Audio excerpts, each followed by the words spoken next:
Hey everyone, welcome back to Corporate Decoder. Today, we're diving into Paramount Global's latest annual report. And let me tell you, it's a real page-turner, filled with more twists and turns than a season of Survivor. We're going to unpack everything from their streaming wars strategy to some serious financial juggling they've been up to, but this 10K report may have clues on whether they're on a path to box office success or are destined for the cutting room floor. The big news here is the planned merger with Skydance Media. In simple terms, Paramount and Skydance are planning to become one company under a new parent company, but there's a lot more to it than that. Certain investors in Skydance are also buying a controlling stake in National Amusements, which is the company that currently controls Paramount. Think of it as a big power play where everyone's trying to get a piece of the pie. Part of this deal involves giving current Paramount shareholders a choice, cash or stock in the new company. Some investors will receive 317 million shares of new Paramount, and other investors may invest up to $6 billion. A minimum of $1.5 billion will be left to new Paramount, while $4.5 billion may be used to cash out existing shareholders. It's a complex situation with a lot of moving parts, and it's expected to close in the first half of next year. Here's a plot twist. If the deal falls through, Paramount might have to pay Skydance a $400 million termination fee. So there is a lot riding on this, and it's a pretty big risk for Paramount, but it shows the commitment to doing the deal. Looking at how Paramount is performing overall, it looks like their streaming service, Paramount Plus, is growing, with subscriber numbers up 15% year-over-year to 77.5 million. But that is not all of the business, and other things are also at play. The film division, Paramount Pictures, had some wins at the box office, including a #1 opening for Mean Girls and Bob Marley: One Love. Sonic the Hedgehog continues to be a success, having grossed $1.2 billion. These films also help drive traffic to their streaming platforms. CBS remains a strong performer as well, with the #1 spot in America's primetime television for the 16th consecutive season, and Yellowstone remains the #1 entertainment series on cable. Paramount breaks its business down into three segments: TV media, which is all their traditional broadcast and cable networks, accounting for 65% of all revenues. Direct-to-consumer, including streaming services like Paramount Plus and Pluto TV, accounts for 26%. And then there's filmed entertainment, which is the movie studio, making up about 10% of revenues.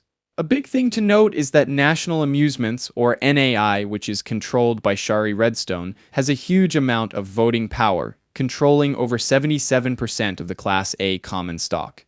So they basically get to call the shots on anything that requires a shareholder vote. Like any media company, Paramount faces a ton of regulations. They have to get licenses from the FCC to operate their TV stations, and these licenses need to be renewed, and there are limits on how many stations they can own and how much of the national audience they can reach. It's a complex regulatory landscape, and any missteps can lead to big fines or even losing their licenses.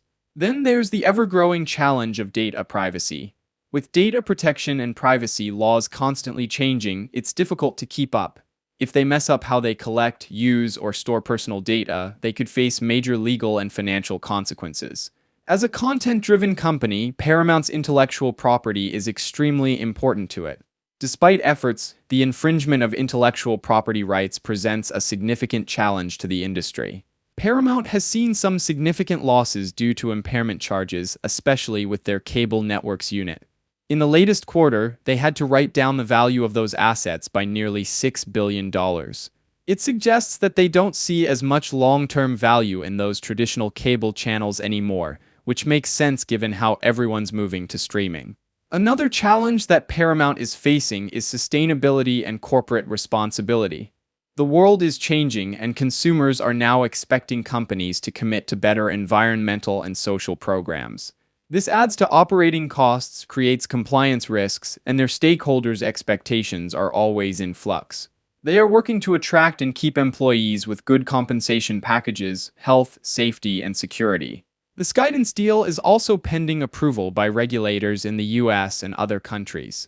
These regulators could block the deal from happening or force Paramount and Skydance to make big changes, which could make the merger less beneficial. Another major risk factor with the Skydance merger is that the amount of shares that shareholders will get is a fixed number. So any current fluctuations in stock price will cause a gain or loss depending on what happens, and it might be lower than the cash value. Holders of Class B stock may not receive all merger consideration in the form that they elect. They may get other forms of compensation that they did not ask for. Shareholders of Paramount will own a smaller percentage of new Paramount, approximately 29 to 53% depending on the cash and stock elections. The PIPE equity investors will receive roughly 17 to 38% of new Paramount, and Skydance will hold 27 to 30%. Even the amount from the new investors that Sky is bringing is uncertain. The $6 billion could shrink to a smaller amount depending on what election the holders of Class A stock make. Some board members, executives, and other people involved may have interests in this Skydance merger that differs from the interests of other stockholders. So those individuals have an incentive to do something that benefits them but does not benefit the holders of common stock. Now, looking past all the fine print, what do we see? It's a company in transition trying to navigate a rapidly changing entertainment landscape. They've got some strong assets like CBS and Paramount Pictures, but they're also facing big challenges in the streaming world. The merger with Skydance is clearly a bet on the future, but it's not without its risks and uncertainties. And the numbers of shares outstanding has just been updated this February. Looking at the numbers, we can see an operating loss of over $5 billion. However, adjusted OIBDA increased 30% to over $3 billion. These numbers can be confusing since the real operating income is extremely negative, but there is adjusted OIBDA which is positive. This is because of various write-offs and revaluations, including a goodwill impairment charge of almost $6 billion. A lot of the revenue gains seem to be coming from sports and Paramount Plus subscriptions, while the advertising declines are a worry for the TV media segment. Lastly, we learned that if you want to reach the CTO about cybersecurity, you can reach out to the senior members of the information security team. Now, for my opinion. The transition to streaming is a double-edged sword, offering growth potential but requiring significant investment and facing intense competition. The old business, TV media, needs to be better optimized, and perhaps parts of it need to be sold off. So, while Paramount is facing the challenge of evolving to a new media landscape, it has opportunities for long-term growth given its brand and the Skydance merger that has the potential to bring in even more revenue. We will have to wait and see how this plays out. That's it for today's Corporate Decoder. If you found this breakdown insightful, don't forget to hit that like button, share your thoughts in the comments, and subscribe for more deep dives into the world of corporate filings. What are your thoughts on Paramount and Skydance? Let us know down below.